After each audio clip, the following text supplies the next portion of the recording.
중국 장시성 출신의 아내와 디킨 대학교에서 강사로 일하던 호주인 남편. 아내도 유명 기업의 제품 디자이너였습니다. 겉으로만 보면 누구나 부러워할 만한 엘리트 부부였죠. 그런데 어느 고요한 밤, 이 집 안에서 찢어질 듯한 비명이 터져 나왔습니다. 어린 자녀는 문틈으로 피를 흘리며 쓰러진 엄마를 봤습니다. 이웃들이 달려와 살리려 했지만 결국 그녀는 숨졌습니다. 그리고 온몸에 피를 묻힌 채 소파에 앉아있던 사람은 다름 아닌 남편이었습니다. 여러분, 안녕하세요. 2022년 4월 30일 밤, 멜버른 동부 외곽 크로이던 노스는 평소처럼 조용했습니다. 패트릭 애비뉴의 한 2층 주택에는 리 식구가 살고 있었습니다. 40살 남편 애덤 브라운은 디킨 대학교 미디어학과 수석 강사이자 철학 박사였고, 35살 중국인 아내 천청은 멜버른 대학교를 졸업한 뒤 팀버트러스에서 제품 디자이너로 일하고 있었습니다. 두 사람에게는 어린 두 아이도 있었습니다. 그날 밤 10시쯤 조용하던 동네에 갑자기 날카로운 비명이 울려 퍼졌습니다. 잠에서 깬 이웃들은 처음엔 야생 동물 소리인 줄 알았습니다. 그런데 곧 살려주세요. 경찰을 불러주세요 라는 외침이 이어졌고, 심상치 않다고 느낀 한 여성 이웃이 급히 소리가 나는 집으로 향했습니다. 브라운의 집 앞에 도착한 이웃은 문을 두드리며 소리쳤지만 안에서는 흐느낌만 들릴 뿐 아무 대답도 없었습니다. 잠긴 문 너머에서는 몸싸움하는 소리가 들렸습니다. 천청은 앞문으로 빠져나가려 했지만 문은 열리지 않았습니다. 결국 천청은 뒷뜰 쪽으로 달아났습니다. 뒤이어 온 다른 이웃도 문을 두드렸지만 집 안에서는 여전히 아무 대답이 없었습니다. 그때 뒷뜰 쪽에서 다급한 발소리와 함께 천청의 비명이 더 가까이 들려왔습니다. 이제 밖으로 빠져나왔나 싶던 순간 모든 소리가 갑자기 끊겼습니다. 그 갑작스러운 침묵이 오히려 더 불길하게 느껴졌습니다.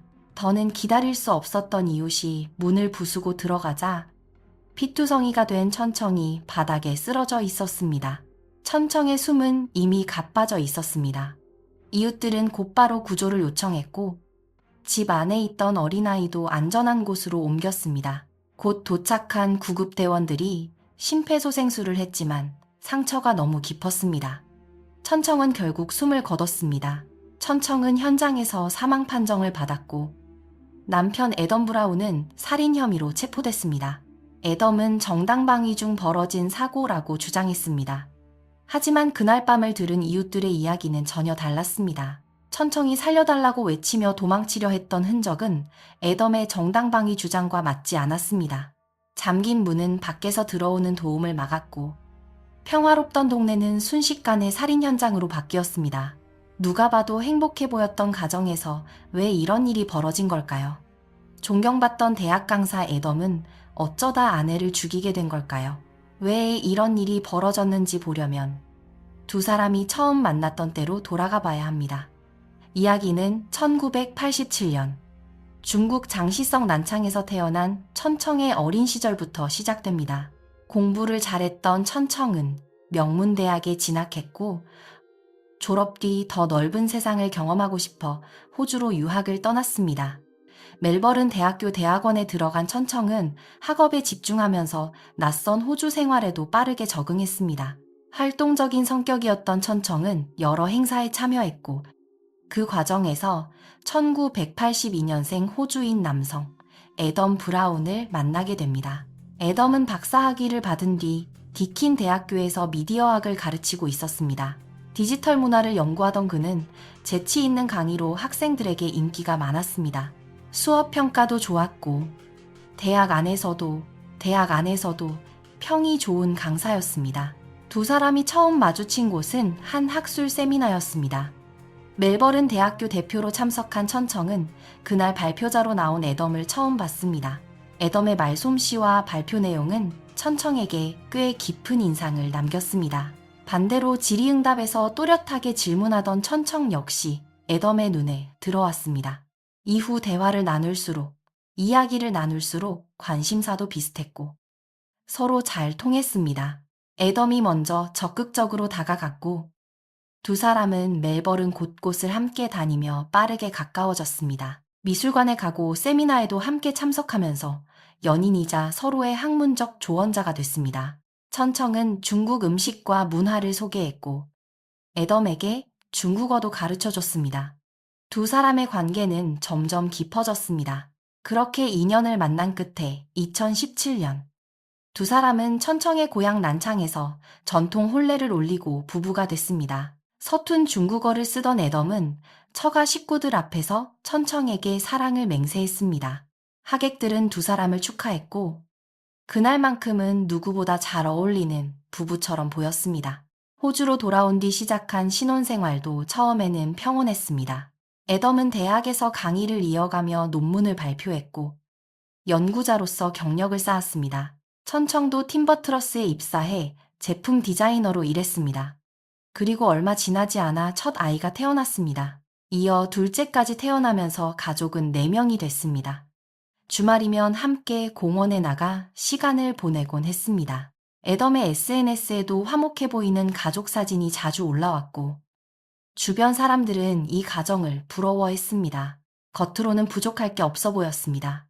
하지만 아이들이 태어난 뒤부터 두 사람 사이에는 조금씩 갈등이 생기기 시작했습니다. 가장 자주 부딪힌 건 육아 문제였습니다. 천청은 출산 뒤에도 일을 계속하고 싶어 했습니다. 아이를 키우면서도 직장에 복귀해 자신의 경력을 이어가고 싶었습니다. 가정과 일 중 하나만 포기해야 한다고 생각하지 않았습니다. 좋은 엄마로 살면서 자신이 좋아하는 디자인 일도 계속할 수 있다고 믿었습니다. 일을 계속하면 아이들에게 더 나은 생활과 교육 환경도 마련해 줄 수 있다고 생각했습니다. 그런데 애덤의 생각은 달랐습니다. 애덤은 아이가 어릴 때만큼은 엄마가 일을 줄이고 육아에 전념해야 한다고 봤습니다. 특히 어린 시기에는 엄마의 보살핌이 꼭 필요하다고 고집했습니다. 2살이던 둘째 아들을 걱정하는 마음도 컸습니다. 어린이집에 맡길 때마다 아이가 우는 모습을 보면 애덤은 더 예민해졌습니다. 아이가 너무 어리니 집에서 엄마가 직접 돌봐야 한다는 생각이 강했습니다. 천청은 어린이집을 이용해도 괜찮다고 봤지만 애덤은 받아들이지 않았습니다. 이 차이가 두 사람 사이를 점점 벌려놓았습니다. 처음에는 서로 차분히 이야기해보려 했습니다. 하지만 누구도 뜻을 굽히지 않았고 대화는 점점 잦은 말다툼으로 변했습니다. 집 안에는 늘 긴장이 감돌았습니다. 그러던 어느 날 천청이 중요한 프로젝트 때문에 늦게까지 회사에 남아야 하는 일이 생겼습니다. 천청은 미리 애덤에게 둘째를 어린이집에서 데려와 달라고 부탁했습니다. 그런데 아이가 엄마를 찾으며 우는 모습을 본 애덤은 크게 화가 났습니다. 집에 돌아온 애덤은 천청에게 아이보다 일이 더 중요하냐며 몰아붙였습니다. 천청도 가만히 있지 않았습니다. 자신도 가족을 위해 일하는 거라고 맞섰습니다. 이런 식의 다툼은 어느새 일상이 됐습니다. 시간이 갈수록 애덤의 화는 더 거칠어졌습니다. 말다툼 중 손을 들어 천청을 위협하는 일까지 생겼습니다. 애덤이 금방이라도 때릴 듯 손을 치켜들면 천청은 말을 멈췄습니다. 그럴 때마다 몸이 굳을 만큼 두려웠습니다. 한때 다정했던 남편이 이렇게 달라진 모습은 천청에게도 낯설었습니다. 그래도 처음에는 대화로 풀어보려 했습니다. 하지만 대화는 자주 폭언으로 끝났습니다. 결국 천청은 혼자 감당하지 못하고 가족에게 도움을 청했습니다. 천청은 친정어머니에게 집에서 겪는 일을 털어놨습니다. 어머니는 딸을 걱정하며 이 결혼을 다시 생각해보라고 말했습니다. 그래도 천청은 어린 두 아이를 생각하면 쉽게 관계를 끝낼 수 없었습니다. 애덤이 다시 예전 모습으로 돌아오길 바랐습니다. 하지만 상황은 나아지지 않았습니다. 오히려 애덤의 집착과 통제는 더 심해졌습니다. 친구를 만나는 일이나 개인적인 생활에도 간섭했습니다. 천청이 모든 시간을 가정에 써야 한다는 태도였습니다. 통제가 강해질수록 천청의 일상도 점점 무너져 갔습니다. 결국 두 사람의 관계는 돌이키기 어려운 지점까지 갔고 2022년 9월 13일 사건에 대한 첫 공판이 열렸습니다. 호주 빅토리아주 대법원에서 재판이 시작됐고 피고인석에는 40살의 애덤 브라운이 섰습니다. 애덤은 사건 직후 경찰에게 천청이 먼저 칼을 들고 자신을 공격했다고 말했습니다. 서로 칼을 든 상황에서 자신을 지키려다 벌어진 일이라는 주장이었습니다. 하지만 이후 애덤은 살인 혐의를 인정하고 유죄를 시인했습니다. 변호인 데이비드 팔로스는 애덤에게 전과가 없고 사건 전까지 주변에서 좋은 평가를 받아왔다고 강조했습니다. 또 디킨 대학교의 강사였고 당시 적응 장애와 우울증을 겪고 있었다고 주장했습니다. 어린 아들을 돌보는 부담과 형제의 죽음 같은 스트레스도 있었다고 설명했습니다. 변호인은 이런 상황이 당시 애덤의 판단에 영향을 줬다고 주장했습니다. 검사 나넷 로저스는 그날 밤 실제로 무슨 일이 있었는지 하나씩 짚었습니다. 이웃들은 집 안에서 천청이 제발 멈춰요. 도와주세요. 그가 나를 죽이려 해요. 라고 외치는 소리를 들었습니다. 그 비명은 뒤뜰까지 이어졌습니다. 천청은 결국 뒤뜰에서 피를 흘린 채 쓰러졌습니다. 법의학 검사에서는 여러 자상이 확인됐고 목과 가슴에는 깊은 상처가 있었습니다. 온몸의 자상은 모두 11군데였습니다. 그중 여러 곳이 치명상이었습니다. 반면 애덤의 부상은 비교적 가벼웠고 두 사람의 상처 정도에는 뚜렷한 차이가 있었습니다. 경찰은 현장에서 피 묻은 칼, 두 자루를 확보했습니다. 재판에는 천청의 어머니 류민이 작성한 피해자 진술서도 제출됐습니다. 류민은 딸을 잃은 고통을 진술서에 담았습니다. 부부관계가 불안하다고 느껴 중국으로 돌아간 뒤에도 딸과 매일 연락했다고 밝혔습니다. 딸을 잃은 뒤 하루하루가 공포와 절망이었다고 했습니다. 밤이 되면 살려달라고 외치던 딸의 목소리가 들리는 것 같아 견디기 힘들다고 말했습니다. 존 챔피언 판사는 애덤이 당시 적응장애와 우울증을 겪고 있었다는 정신감정 결과도 함께 살폈습니다. 판사는 그 상태가 범행에 어느 정도 영향을 줬다고 보면서도 애덤에게는 칼을 내려놓고 멈출 기회가 여러 번 있었다고 지적했습니다. 법원은 애덤의 정당방위 주장을 받아들이지 않았습니다. 천청의 손에 남은 방어흠, 두 사람의 체격 차이, 애덤의 비교적 가벼운 부상을 보면 천청이 살기 위해 저항한 것으로 봐야 한다고 판단했습니다. 결국 법원은 천청이 먼저 공격했다는 애덤의 설명을 인정하지 않았습니다. 애덤 브라운에게는 징역 24년이 선고됐고 최소 17년 6개월 뒤 가석방 신청 자격이 주어졌습니다. 판사는 애덤의 행동을 강하게 질책했습니다.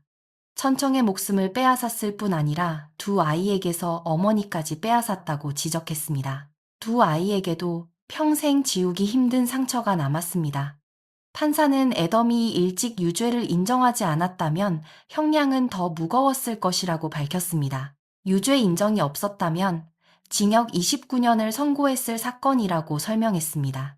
이 사건을 보면 직업이나 학력, 사회적 평판만으로 집 안에서 어떤 일이 벌어지는지는 알 수 없다는 걸 보여줍니다. 남들 눈에는 평범하고 행복해 보이던 한 가정이 결국 한순간의 폭력으로 무너졌습니다. 그렇다고 이 사건을 단순히 국제 결혼이나 문화 차이의 문제로만 보는 것도 맞지 않습니다. 두 사람 사이에는 오랜 부부 갈등이 있었고 애덤의 심리 상태와 생활 스트레스도 함께 얽혀 있었습니다. 사건 기록을 따라가다 보면 가장 먼저 눈에 들어오는 건 반복된 갈등과 끊어진 소통입니다. 애덤은 박사 학위를 가진 대학 강사였고 학생들에게도 좋은 평가를 받았습니다. 하지만 밖에서의 평판과 집 안에서의 모습은 같지 않았습니다.